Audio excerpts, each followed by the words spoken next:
Hello everyone, welcome to my channel Mon and Moon's Diary। আশা করছি তোমরা সবাই ভালো আছো।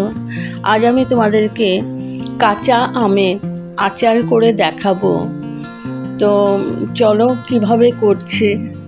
আমের আচার অনেক ধরনের করা যায়, তো আমি কিভাবে করছি পুরোটাই তোমাদের সাথে শেয়ার করব।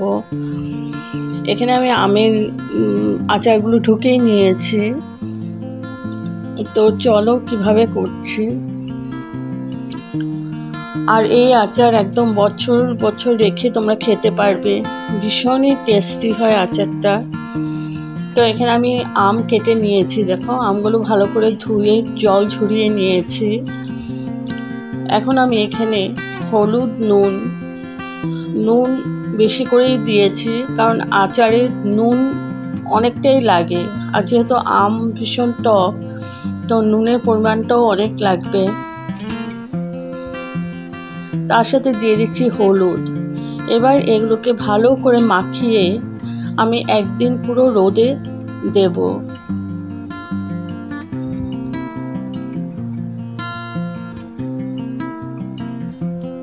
তো আমি একদিন পুরো রোদে দিয়েছিলাম, রোদে থেকে নিয়ে আসছি।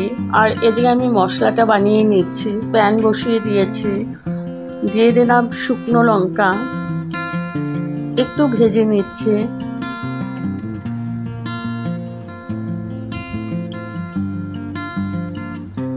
এবার দিয়ে দিলাম মৌরি ভালো করে ভেজে নিচ্ছি মৌরিটাকেও।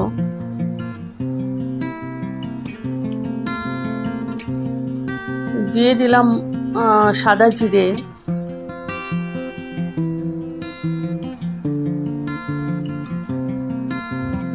জিরে, এবার আমি একসাথে সব কটা সেই একসাথে ভেজে নেব। দেখো মাঝখানটা আমি একটু ফাঁক করে দিচ্ছি। এখানে আমি দিয়ে দেব কয়েকটা মেথি বেশি দেবে না, মেথি বেশি দিলে তেতো হয়ে যাবে। তো মেথি দিয়ে দিলাম। এবার মেথিটাকেও একটু ভেজে দিচ্ছি।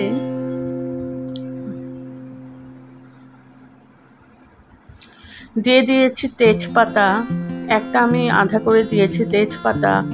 এবার আমি এটাকে ভালো করে ভেজে ঠান্ডা করে আমি গুঁড়ো করে নেব। গুঁড়ো আমি ফাইন পাউডারটা করব না, একটু যাতে আস্তে আস্তে থাকে ওইভাবেই গুঁড়োটা করব। আর এদিকে আমি সর্ষেগুলো পাউডার করে নিচ্ছি। সর্ষেটাও আমি ফাইন সর্ষে পাউডারটা করে নিই, দেখো। তো সর্ষেটা আমি একটু রোদে দিয়ে তারপর আমি গুঁড়ো করেছি। এবার আমার এই এইগুলো ঠান্ডা হয়ে গেছে, এখন আমি এটাকে পাউডার করে নিয়েছি। দেখো এরকম করে পাউডার করেছি। তোমরা চাইলে এটা ফাইন পাউডারও করতে পারো, তো আমার একটু মুখে পড়লে ভালো লাগে বলে আমি ফাইন পাউডারটা করে নিই। এদিকে কড়াইয়ের মধ্যে তেল বসিয়ে দিয়েছি, দিয়ে দিলাম শুকনো লঙ্কা,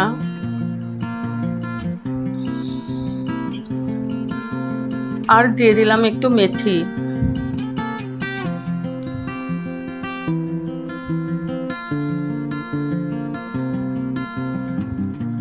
আর দিয়ে দিলাম হিং।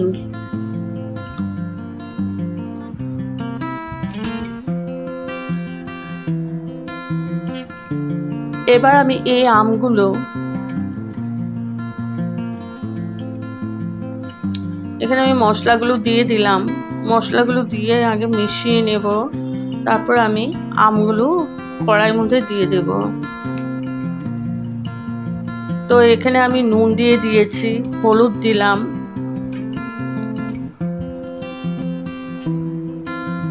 দিয়ে দিচ্ছি কাশ্মীরি মির্চ পাউডার কালারের জন্য।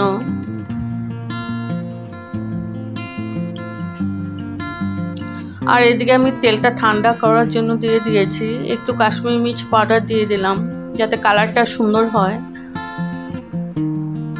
এখন এগুলো আমি ভালো করে মিশিয়ে নিচ্ছি। আর তেলটা একটু ঠান্ডা করার জন্য রেখে দিয়েছি।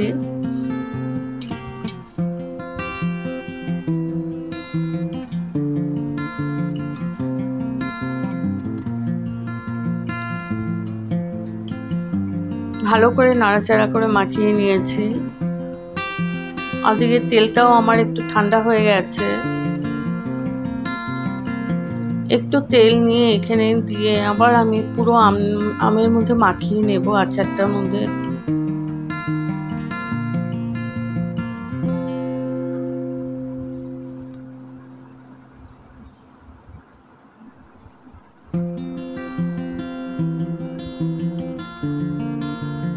এবার আমি এখানে আমগুলো ঢেলে দেব।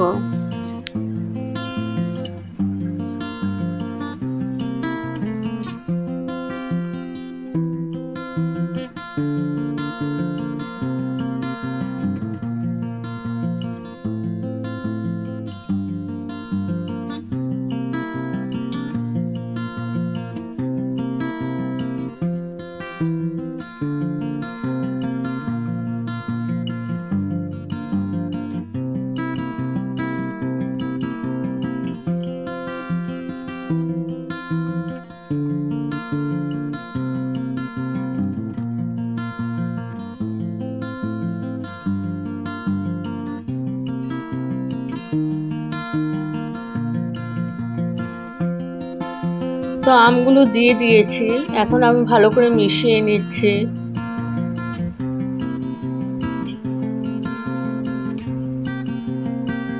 ভালো করে মিশিয়ে নিচ্ছি। এইবার এই আচারটা একদম ঠান্ডা হয়ে গেলে আমি বোতলে ভরে নেব, কাচের বোতলে।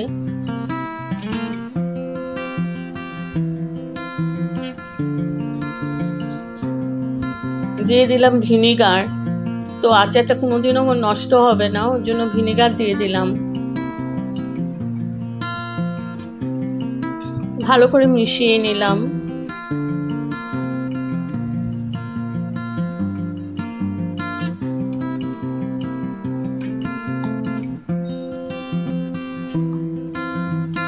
আর একটু ভিনিগার দিয়ে দিলাম।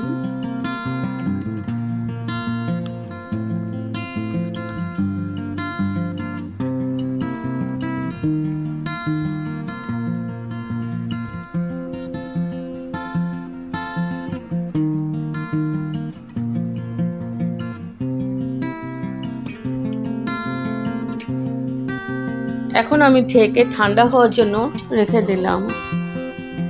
তো ঠান্ডা হওয়ার পর দেখো আমি দুটো কন্টেনার নিয়ে নিয়েছি কাচের, একদম শুকনো। এখানে আমি ভরে নিয়েছি, ভরে আমি টাইট করে রেখে দিলাম। তো আমার আচার হয়ে গেছে। তোমরা চাইলে এইভাবে আচার করে নিতে পারো। এখন তো আমের সিজন, অনেক আম পাওয়া যাবে। তো কেমন হয়েছে বন্ধুরা? যদি আপনাদের এই আমের রেসিপি, আচারের রেসিপি যদি ভালো লাগে তবে লাইক, শেয়ার, কমেন্ট করবেন। আর ভালো থাকবেন, সুস্থ থাকবেন। আবার আসবো কোনো নতুন রেসিপি নিয়ে। Thank you for watching. Bye by.